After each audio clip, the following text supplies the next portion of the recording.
everybody, and really well done. I didn't expect anybody to be here this morning. I was wondering what kind of evil conspiracy put my speech at 9 a.m.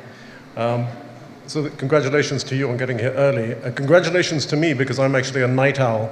I only got to sleep at about 5 this morning. So we'll see how the rest of the day goes.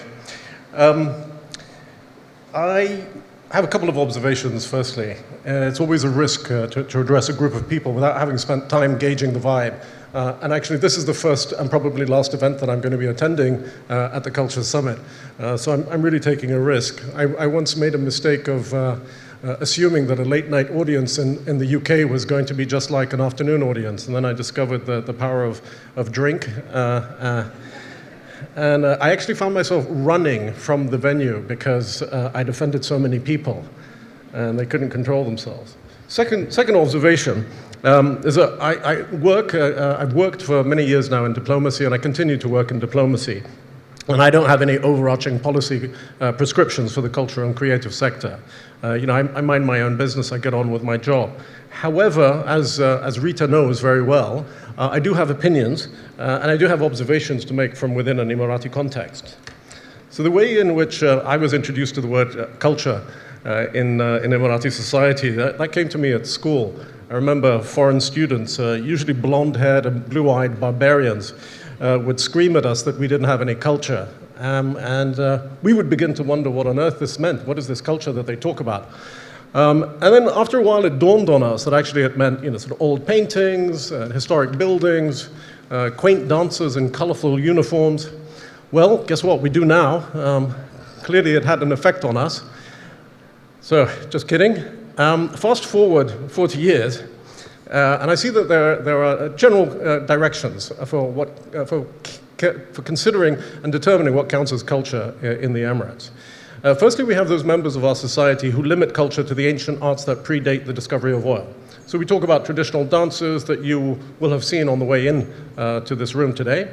We talk about songs and poetry. We talk about the culture surrounding pearl diving, desert crossings, ancient forts, oases surrounded by palm trees. And that, much to be admired and enjoyed. But at times, and I hope this is not seen as too controversial, I wonder whether we haven't overdone this aspect of our culture. And perhaps in some case even misused it in an attempt to demonstrate something to someone. And I'm not sure what we're trying to demonstrate and to whom. For example, and this is particularly painful now that I've actually witnessed the dances outside, I feel pain when I come around the corner in a massive mall. I wrote this last night, so this is part of the risk you take in writing a speech before attending an event. So walking around the corner in a massive mall, bumping into a traditional dance troupe, proudly swaying to the rhythm of their own song. And it saddens me to think that this beautiful historic dance is often a momentary sideshow on the way to something else. In my case, at the mall, on the way to great consumption. But it also does make me wonder what we hold on to, and whether this version of our culture only exists to fit into a bigger global economic phenomenon. That this version of our culture becomes just a bit of local flavoring to tell the tourists that they're in a mall or an art center in this particular country. There's also the case where those to whom we want to demonstrate our culture are taken out to the desert and ride camels while being escorted by other foreigners, usually an Indian or Pakistani gentleman, to recreate an experience that is actually imaginary for both. No Emiratis involved.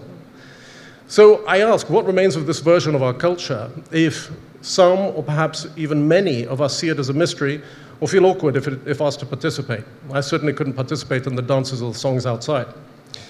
Well, there is another tendency in Emirati society, and that's to open up to the present moment in the history of this territory, this country and this nation. This is a culture that recognizes that Emirati doesn't mean just the passport holder, as it once used to.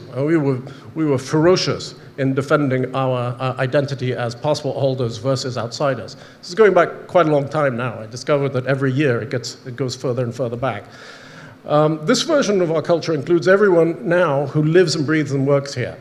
This is when our leaders begin publicly speaking about Emirati society, as opposed to Emirati citizens, with the emphasis on all being included, irrespective of religion or ethnicity. So this is the Emirati culture that says we are who we are because you are here with us, because we all created the society together, and because we aren't afraid of difference and change and mixing things up. It's a culture that needs to be recognized, I think, more fully. It's a culture that reflects a specific mentality, and a mentality that has its roots in the wisdom of our elders. And we often throw around the word wisdom in our society, but I think that there is a very specific value attached to understanding exactly what kind of wisdom we're talking about. Our founding fathers didn't have the material riches we enjoy, nor did they have access to the educational resources that we benefited from. But they did have a sense of justice and a sense of fairness, and perhaps most significantly for us today, they brought together both a strong identity and a pragmatism. When members of the tribe objected to outsiders in their presence, our founding fathers eased their fears and calmed their anger in order for all of us to benefit. Outsiders would certainly affect our self-understanding, and with time our identities would begin to mix with that. And with time our identities would begin to mix with that of the other.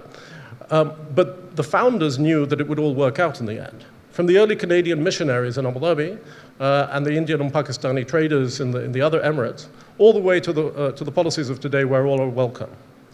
So today both of these approaches are underpinned by resources that have consequences. So yes, we support and celebrate our traditional customs and practices.